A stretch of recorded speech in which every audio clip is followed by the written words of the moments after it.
Tribal belt ব্লকৰ কথা আহিছে। ট্ৰাইবেল বেল্ট ব্লকত নন ট্ৰাইবেল যিসকল ভাই আছে, যিকোনো কাৰণত হওক, জেনেৰেল মানুহ আছে, হিন্দু আছে, মুছলমানো আছে। মই হিন্দু মুছলমান কৰিব বিচৰা নাই। মাননীয় মুখ্যমন্ত্ৰীক মই অনুৰোধ কৰিম যে ট্ৰাইবেল বেল্ট আমাৰ সুৰক্ষা দিব লাগিব। ট্ৰাইবেল ভাইসকলৰ অধিকাৰৰ কথা আমি প্ৰথমে চিন্তা কৰিব লাগিব, কোনো ধৰণৰ আপত্তি নাই। কিন্তু সেইখিনি এটা নেচাৰেলি আমাৰ নন ট্ৰাইবেল ভাইসকলে সেই বেল্টবিলাকত আছে। এতিয়া জেনেৰেল মানুহ হিন্দু আছে, মুছলমানো আছে, গতিকে তাতে আপুনি যি ব্যৱস্থা কৰিব মহোদয়, সকলৰ কাৰণে যাতে আপুনি সমান ব্যৱস্থাটো কৰে, এইটো অনুৰোধ মুখ্যমন্ত্ৰীৰ ওচৰত। ট্ৰাইবেল বেল্ট বোৰ্ডৰ কিবা সিদ্ধান্ত লৈ তাতে নন ট্ৰাইবেল ভাইসকল যিসকল আছে, সেইসকল হিন্দু হওক, মুছলমান হওক, সেইসকল জেনেৰেল যি কাষ্টৰে নহওক কিয়, যদি ভাৰতীয় নাগৰিক হয়, ভাৰতীয় নাগৰিক হলে আমি তেখেতসকলৰ পক্ষত এটা কথাও নকওঁ। ভাৰতীয় নাগৰিকৰ কাৰণে আপুনি সমানভাৱে চিন্তা কৰিব বুলি আপোনাৰ প্ৰতি অনুৰোধ থাকিল, আহ্বান থাকিল। हेलो रायजो राजा नोंथांमोनखौ आंनि भिडिअ'आव फिन खेबसे बयखौबो बरायहरनाय थाबाय। गोबाव जाबायमोन आं भिडिअ' लाबोया, एसे बेस्थ'मोन रायजो राजा नोंथांमोन। दा आङो मोनसे भिडिअ'नि सायाव नोंसोरनो फोरमायगोन आरोखि। मोनसे जे सासे गिबियावनो आं बुंगोन, नोंथांमोनाहाय भिडिअ'खौ जोबजासिम नायथाराखै। जोबजासिम नायाबा नोंथांमोना भिडिअ'खौ जेबो बुजिनाय नङा। आं फारि फारि खोन्थालांनो नागिरदों आरोखि। बे भिडिअ'आ बिराद जोंनि बर' हारिनि थाखाय इम्परटेन्ट आरोखि। बेखौ नोंसोर नायथारनांगोन। आरो जोंनि बर' हारिनि थाखाय खहा, ट्राइबेलफोरनि थाखाय खहा आरोखि बे भिडिअ'आ। दा बेजों आं फारि फारि खिथालांगोन आरोखि रायजो राजा नोंथांमोन। दा गिबियावनो सासे जे बर'नि इउटुबार, बिथाङा गावनि इउटुब चेनेलाव हगारदों आरोखि। बे मोनसे बे बिथाङा ओरैबायदि होननानै हगारदों बे भिडिअ'नि सायाव जे ट्राइबेलफोरनि मोन्थाय बिस्रा मोननांगौ मानांगौ, बिराद मोजां मोजां बाथ्रा बुंलांबाय बियो एमएलएआ। बेफोरबायदि बुंदों आरोखि। ट्राइबेलफोरनि मोन्थायनि सायाव बुंदों, बर'फोरनि रैखाथिनि सायाव बुंदों, बेफोरबायदि होननानै जे बिथाङा बिराद मोजां भिडिअ' बानायदों आरोखि। बे बांगाल एमएलएखौहाय जे बांगाल एमएलएआ जे बुंदों जे ट्राइबेलफोरनि रैखाथिनि थाखाय बुंदों बिथाङा, जे नंगौ। खिन्थु मेन पइन्टआ जे आं भिडिअ' खोन्थागासिनो दं आरोखि, नोंथांमोना नायजोब। दा बियो बुंदों, सासे इउटुबारा जे बे बुंलांबाय जे बेफोरबायदि भिडिअ' बानायलांबाय। बे इउटुबारा जे मा बुंदों आं नोंसिनो फोरमायग्रोनोसै। सासे मुस्लिम एमएलएआ ओरैबायदि बेसेन गोसा बाथ्रा बुंदों जोंनि बर'फोरनि थाखाय। बिथाङा बुंदों ट्राइबेल बा बर'फोरनि हा जे मोनथाय ट्राइबेल लेन्ड ब्लक, बेखौहाय दिनै बिथांमोना होनायनि थाखाय खुनु आरो जे जायगायाव थानाय बेफोरनि होखारनायावबो बिथांमोना खुनु अबजेक्सन गैया, सापर्टसो दङ होननानै बुंदों।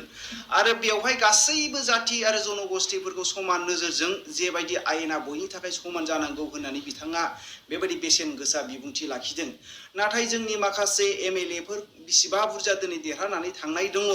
बेबायदिनो बिपिएफनिफ्राय आरो बेबायदिनो इउपिपिएलनिफ्राय आरो बिजेपिनिफ्राय गोबांथार बर'फोर दङ। नाथाय बिथांमोनहा दिनै बर' जाथिनि थाखाय आरो बर'नि मोनथा बा बर'नि मोनथायफोरखौ बिथांमोनहा जेबो बुङैखौ जों नुनो मोन्दों। बिथांमोना गाव गावनि गारदिनि थाखाय सिन्था धारना खालामनाय बेफोरखौसो जोङो नुनो मोन्दों। एखेबारे लासिं सिं जोङो नुनो मोन्दों रायजो राजाफोर। मानो होनोब्ला दिनै सासे एमएलएआ, मुस्लिम एमएलएआसो दिनै बर'नि जे मोनथाय बेखौ मोननांगौ बिथांमोना थागिबि हिसाबै बेबायदि डेक्लेरेसन बा बेबायदि एखेबारे क्लियारै बिथाङा बुंनाय बाथ्राखौ जों नुनो मोन्दों। दा बे सासे इउटुबारा मा बुंलांदों आरो बांगाल एमएलएआ मा खोथा बुंलांदों, बिनि सायाव डिफारेन्स दङ, बिराद डिफारेन्स। आं बेखौ सैथोखौ खिथानो थांगासिनो दं रायजो नोंथांमोननो। बांगाल एमएलएनि सायाव दाख्लै बे एसेम्ब्लियाव बुंनायनि सायाव मा बुंखो नोंथांमोनाथ' नुखाबाय,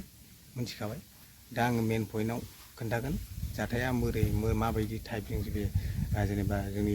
खहा जानानै थांगासिनो दं आरोखि। दा डक्टर हिमन्त बिश्व शर्मा जे मामाया जे बुंदोंमोन सिगाङाव जे माजुलिनि खोथाखौ लानानै बुंदोंमोन सिगाङाव, जे माजुलियाव जेनेबा ट्राइबेल ब्लकनि खोथाखौ लानानै बुंदों बिथाङा सिगाङाव, जे बर'नि निउस पर्टेलावबो हगारखादोंमोन बेखौहाय। नोंथांमोना बयबो नुखाजोब्बाय जानो हागौ। बेवहाय बुंदोंमोन जे जेनेबा नेपालि गरखा, जेनेबा आहम चुथिया, मरान मथक, रनिया कसारि, बिसोर गासिबो जे ट्राइबेल लेन्ड ब्लकआवहाय प्रटेक्टेड क्लास, जेनेबा समान अधिकार समान मोन्थाय मोननांगौ, बेखौ जे फोरमायना होबाय, जे बुंबाय। आरो बे मेन पइन्टआ बेजों थांगासिनो दं आरोखि। दा रायजो राजा नोंथांमोन, दा बे मुस्लिम एमएलएआ दा मा बुंदों आसाम एसेम्ब्लियाव मा बेखौहाय आं नोंथांमोननो उनावहाय देखायनो हागोन सिगां आं पइन्टखौ खिथाग्रोनि जे मुस्लिम एमएलए आ जे बुंदोंमोन ट्राइबेलनि खोथानि सायाव बुंदों जे बिसोर समान मोन्थाय मोननांगौ बिसोरनि अधिकार मोन्थायखौ मोनथारनांगौ मानांगौ बेखौ बुंदों बे हय नंगौ आरो बिथाङा दा माबायदि खोथा टाइपजों बुंलांदों आरो हिमन्त बिश्व शर्माया जे मा बुंदों सिगाङाव आंथ' बेखौ फोरमायना होखाबाय नोंथांमोननो दा बे जे खोथाखौ लानानै दा जिखुनु जेनेरेल मुस्लिम हक हिन्दु हक जिखुनु जेनेरेलबाबो जे माइन'रिटिबाबो जे ट्राइबेल बेलुंब्लाव बिसोरबो समान अधिकार मोन्थाय मोननांगौ दा बे खोथाखौसो रिकुवेस्ट खालामबाय आरोखि आसाम एसेम्ब्लियाव जे बेखौ बुंबाय हिमन्त बिश्व शर्मानि सिगाङावहाय दा साननानै नायदो अब्ला बिसोर मुस्लिमफोरा जे tribal and block of protected class बे बोरै जाथावनांगौ बे इम्पसिबोलखा इम्पसिबोल बे जाथावथारा दा मेन पइन्टआ बेखौसो लानानै बुंदों आरोखि दा बिथाङा सोरखौबा जोंनि ट्राइबेलफोरखौ सोरखौबा बाख्नायफाखागोन माबा माबि बुंखागोन सिगाङाव सायाव गोदै गोदै बेफोरबायदि बुंफ्लाखागोन ट्राइबेलनि खोथाखौ मोजां बुंफ्लाखागोन ट्राइबेलफोरनि खोथाखौ मोजां बुंफ्लानानै दा ट्राइबेलनि खहासो खालामनो थांगासिनो दं दा गावसोरखौनो दा मुस्लिम जाथिखौ ट्राइबेल बेलेन ब्लकआव बिसोरखौबो समान मोन्थाय समान मर्यादा समान अधिकार होनांगौ जाहैबाय बेबायदि रिकुवेस्ट खालामदों अब्लाबो बेनो जे ट्राइबेलफोरनि खहाया जे बेनो मेन पइन्टआ दा बेनो आरोखि दा बिसोरखौ मुस्लिम जातिफोरखौ जे मियाफोरखौहाय जे ट्राइबेल एन्ड ब्लकआव बिसोरखौ प्रोटेक्टेड क्लास बोरै बे इम्पसिबोलखा बे जाथावखाया दा बे खोथाया मेन पइन्टआ बेसो आरोखि दा बेखौ लानानैसो मोजां मोजां बुंफ्लादों ट्राइबेलफोरनि बादै मोजां मोजां बिदिन्थि होनानै जे दा खोथाखौ आलादा रोखोमै लांदों आरोखि साननानै नायोब्ला बिराद खहा गोनां आरो ट्राइबेलफोरनि थाखाय जे बयनिबो थाखाय दा बिसोरखौ बोरै बेबायदि दस्रा बायलाय फानलाय हा बायलाय फानलाय खालामनो बोरै बिदि खालामहोनो हानांगौ बिसोरखौलाय बिथ' जाथावा दे गुबुन जायगानिफ्राय फैनानै जे ट्राइबेल बेलेनब्लकआव हा बायनानै थाफैनो हायोब्ला समान अधिकार जुदि बिसोरनोबो होयोब्ला अब्ला सानसे समाव बियो 20 बोसोरसोनि उनाव दा आरो बे गथाय मुस्लिम जाथि जाजोबगोन मियाफोरनि जायगासो जाहैगोन जायगा जाहैगोन माने मियाफोरा गोबां जाहैगोन आरोखि बाहायगोन बिसोरनि पपुलेसना हाई जाहैगोन माइन'रिटिनि पपुलेसना हाई जाहैगोन दा जोंनि ट्राइबेलनि पपुलेसना खमायलांगोन मेजरिटिनिया साननानै नायोब्ला बे जोंनि बर' हारिनि थाखाय बिराद खहा गोनां आरो बे ट्राइबेलफोरनि थाखाय खहा गोनां आरोखि दा बिथाङा बेखौ रिकुवेस्ट खालामनानैसो बुंदों बे मुस्लिम एमएलएआहाय ओरैबायदि मोजां मोजां बाथ्रा बुंलांदों ओरैनो सायावल' आरोखि आरो दा मा जागासिनो सिटुवेसना आसामाव मेन खोथाया बेनो आसामाव सिटुवेसना दा मा जागासिनो दङ मियाफोरजों असमियाफोरजों बिराद दा नै दाङाबाजि जागासिनो दं गुदुं थासारि दुंहाव थासारि दा बेखौ लानानैबो खोथाया बे बुंदों दा नोंथांमोना भिडिअखौ नायदो दे मुस्लिम एमएलएआ मा खोथा बुंलांदों অসমৰ ৰাজধানী ঢাকাৰ পৰা কোনোবা কামৰূপত আহিছে কামৰূপৰ পৰা কোনোবা ঢাকা গৈছে আপুনি নিজে বাংলাদেশত গৈছে আমাৰ অসমীয়া কমিউনিটি এতিয়াও তাতে আছে মাননীয় অধ্যক্ষ মহোদয় এই বিলত যিখিনি কথা কোৱা হৈছে মাজুলীৰ কথা আহিছে ফাৰ্ষ্ট মাজুলীৰ ব্যাপাৰত আমাৰ এইটো ক'বলগীয়া যে আমাৰ মাজুলী প্ৰটেকশ্যনৰ ক্ষেত্ৰত ক'বলগীয়া একো নাই প্ৰটেক্টেড হ'ব লাগে মাজুলী কোনো ধৰণৰ কণ্ডিশ্যন নাই মাজুলী অসমৰ গৌৰৱ গতিকে মাজুলী প্ৰটেকশ্যনৰ চিন্তা আৰু বহুত আগত কৰিব লাগিছিল বহুত দেৰি হৈ গ'ল গতিকে মাজুলী প্ৰটেক্ট হওক সেইটো আমিও বিচাৰোঁ দ্বিতীয়তে ট্ৰাইবেল বেল্ট এণ্ড ব্লকৰ কথা আহিছে ট্ৰাইবেল ভাইসকলৰ অধিকাৰৰ কথা আহে বিলকুল সুৰক্ষিত হ'ব লাগিব তেখেতসকল আদিবাসী গতিকে তেখেতসকলৰ যি অধিকাৰ তেখেতসকলৰ অধিকাৰৰ সুৰক্ষাৰ কথা সময়ে সময়ে উত্থাপন হৈ থাকে তাত আমি কেতিয়াও আপত্তি কৰা নাই বিগত দিন আজিও বিধানসভাত মাননীয় অধ্যক্ষ মহোদয় আমি ট্ৰাইবেল ভাইসকলৰ ভাষাৰ কথা অফিচিয়েল লেংগুৱেজ হ'ব হয়তো অফিচিয়েলি স্বীকৃত ট্ৰাইবেল দিয়া নাই আজি চাহ বাগানৰ কিছু ভাইসকলক 6 জনগোষ্ঠীৰ আন্দোলন চলি আছে 6 জনগোষ্ঠী তেখেতসকলক জনগোষ্ঠী ডিক্লেয়াৰ কৰি ট্ৰাইবেল ষ্টেটলৈকে লৈ গ'লেও তো কোনো আপত্তি আমি কৰা নাই মাননীয় অধ্যক্ষ মহোদয় তেনেকুৱা ধৰণৰ আমি কোনো আপত্তি কিন্তু কৰা নাই আমি তেখেতসকলৰ সমস্যাৰ কথা আজিও উত্থাপন কৰিছোঁ মাননীয় সদস্য যিটো 1911 চনৰ পৰা যিখিনি কথা তেখেতে কৈছে হিষ্ট্ৰীৰ কথা পেগু ডাঙৰীয়া বিলকুল ঠিকে কৈছে 1911 21 33 এই সময়ৰ কথা কৈছে আজি 150 বছৰ আগৰ কথা মাননীয় মহোদয় এটা সময়ত ঢাকা আমাৰ অসমৰ ৰাজধানী আছিল আজি যেনেকুৱা গুৱাহাটী সামান্য পপুলেশ্যন আছিল এই 100 বছৰত আহি কিমান পপুলেটেড হৈ গ'লো আমি গুৱাহাটী কিমান পপুলেশ্যন হৈ গ'ল গুৱাহাটীত আপাৰ আছামৰ মানুহ আহিছে ধুবুৰীৰো আহিছে আমি সব জিলাৰ পৰা আহি আমি গুৱাহাটীত আহিছোঁ তো এখন ৰাজ্য যেতিয়া ঢাকা অসমৰ ৰাজধানী ঢাকাৰ পৰা কোনোবা কামৰূপত আহিছে কামৰূপৰ পৰা কোনোবা ঢাকা গৈছে আপুনি নিজে বাংলাদেশত গৈছে আমাৰ অসমীয়া কমিউনিটি এতিয়াও তাতে আছে কিছু মানুহ তাতে স্বাধীনতাৰ পিছতো ফচি থাকি গ'ল তো এনেকুৱা এক জিলাৰ পৰা আন এখন জিলালৈকে আমি যি কথা কৈ আছো এই কেইদিনৰ পৰা এইটো এটা বাস্তৱ সত্য কথা আমি কৈ আছো এখন ৰাজ্যৰ পৰা আন এখন ৰাজ্যলৈকে মাননীয় মুখ্যমন্ত্ৰী যোৱাকালি কৈছে যে আমাৰ কৰোনাৰ সময়ৰ কথা কৈছে 12 লাখ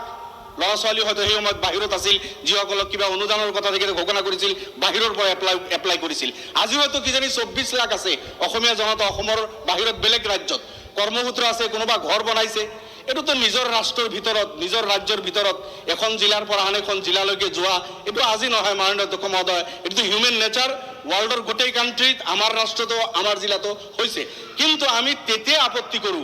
যেতে আজি অকল এই 150 বছৰ আগত নিজৰ ৰাষ্ট্ৰ বা নিজৰ ৰাজ্যৰ এখন জিলাৰ পৰা আন এখন জিলালৈকে এই ময়মনসিংহ যেটুকু নাম কৈ আছে বা বংগীয় মূলৰ মুছলমান যি কথা কৈ থকা হৈছে অকল সেই সকলো অহা নাই অসমৰ পপুলেশ্যনটো সামান্য আছিল আমি যদি চিন্তা কৰো ভাৰতবৰ্ষৰ বিভিন্ন ৰাজ্যৰ পৰা ঝাৰখণ্ডৰ পৰা এটা সেম টাইম আহিছে বিহাৰৰ পৰা আহিছে উড়িষ্যাৰ পৰা আহিছে বা অন্যান্য আৰু কিছুদিন আগত গ'লে আমাৰ উত্তৰ প্ৰদেশৰ পৰা বিভিন্ন ৰাজ্যৰ পৰা আহিছে 500 600 800 বছৰ আগত যদি আমি যাওঁ তেতিয়াহ'লে আৰু বহুত বাহিৰৰ পৰা আহিছে মানে তো মহোদয় এই হিষ্ট্ৰীখিনি আমি সকলোৱে জানো মোতকৈ মাননীয় সদস্যসকলে আৰু বেছি জানে মই কিনে ৰিপিট কৰিব বিচৰা নাই কিন্তু যেতিয়া এটা কমিউনিটিক টাৰ্গেট কৰা হয় যে নিজৰ ৰাষ্ট্ৰৰ এখন ৰাজ্যৰ পৰা আন এখন ৰাজ্যলৈকে আহিছে বা এখন জিলাৰ পৰা আন এখন জিলালৈকে গৈছে সংবিধানে এলাউ কৰিছে 1-150 বছৰ আগত তেখেতসকলে থিতাপি লৈছে নিজৰ মাতৃভাষা ওয়ার্ল্ডত তেনেকুৱা কোনো কমিউনিটি নাই যে নিজৰ মাতৃভাষা বিসৰ্জন দি অন্য এটা নতুন এটা ভাষা অন্য বুলি মই নকওঁ এটা আপোন ভাষা আমাৰ নতুন এটা ভাষাক এডপ্ট কৰি আকোৱালি লৈ এই ভাষাতে সপোন দেখে স্কুল কলেজ ল'ৰা ছোৱালীক সব এই ভাষাতে পঢ়ায় এই ভাষা জীয়াই ৰখাৰ ক্ষেত্ৰত এই জনগোষ্ঠীৰ অসমত যিমান অৱদান আছে মই ভাবো বেলেগতকৈ কম নহয় বেছি বুলি মই নকলেও বেলেগতকৈ কোনো গুণে কম নহয় অসমীয়া মাধ্যমৰ এই বিদ্যালয়বিলাকৰ আমাৰ ল'ৰা ছোৱালী যেনেকৈ পঢ়ি আছে যেনক মাননীয় অধ্যক্ষ মহোদয় এটা সময়ত স্বাধীনতা পালো আমি অসমখন পাকিস্তানৰ লগত থাকিবনে ইণ্ডিয়াৰ লগত থাকিব তেতিয়াও কিন্তু ওসমান আলী সদাগৰ মতলুবুর রহমান মজুমদাৰৰ পৰা আৰম্ভ কৰি আমিৰুল্লাহ সাহাব বৰপেটাৰ সেই বিধায়কজন ধুবুৰীৰ সেই বিধায়কজন মুছলমান হোৱা সত্ত্বেও তেখেতসকলে ভোট দিলে নহয় আমি ইণ্ডিয়াৰ লগত থাকিম আমি পাকিস্তানৰ লগত নাযাওঁ সেইদিনা এখন যদি এই মতলুবুর রহমান মজুমদাৰ ওসমান আলী সদাগৰ আমিৰুল্লাহ সাহাব বৰপেটা আৰু ধুবুৰীৰ সেই মুছলমান বিধায়কসকলে যদি পাকিস্তানত থাকিম বুলি আব্দুল কাদিৰ এইসকল যদি ইচ্ছা কৰিলেহেঁতেন হয়তো এই ভূখণ্ড আমি সেইটো কেতিয়াও কামনা নকৰো নাথাকিলেহেঁতেন ইণ্ডিয়াৰ লগত এইবিলাক চেক্ৰিফাইচ আমাৰ পূৰ্বপুৰুষেও কৰিছে তাৰ পিছতো সেইসকলৰ উত্তৰ উৰি জনগোষ্ঠীক যদি সদায় টাৰ্গেট কৰি কথা বাৰ্তাবিলাক কোৱা হয় তেতিয়া গৈ আমাৰ দুখ লাগে তেতিয়া আমি প্ৰতিবাদ কৰোঁ যিয়ে নহওক ট্ৰাইবেল বেল্ট ব্লকৰ কথা আহিছে